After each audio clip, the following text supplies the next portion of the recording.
City India news, महाराष्ट्रातील लोकप्रिय news channel.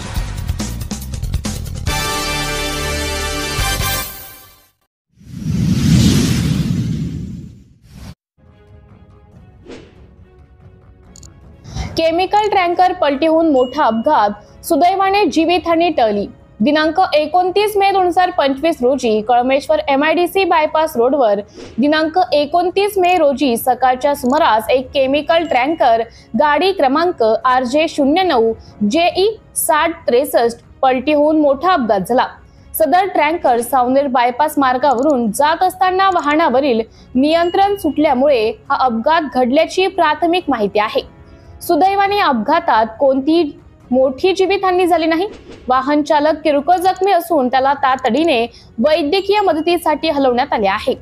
घटनास्थळी तात्काळ प्रतिसाद देत कळमेश्वर पोलीस स्टेशनचे पोलीस निरीक्षक मनोज काळबांडे तसेच कळमेश्वर तहसीलदार मॅडम यांनी पाहणी केली।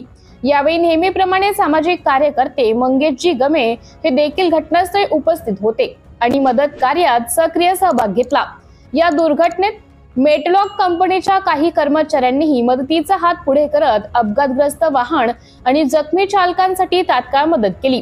स्थानिक प्रशासनाने रस्ता सुरळीत करण्याचं काम वेगात सुरू केलं असून रसायन वाहून नेणाऱ्या वाहनांमुळे पर्यावरणीय धोका निर्माण होऊ नये म्हणून योग्य ती खबरदारी घेतली जात आहे। पुढील तपास कळमेश्वर पोलीस स्टेशन मार्फत सुरू आहे। सिटी इंडिया न्यूज साठी कळमेश्वर शहर प्रतिनिधी अजय हिवराळे।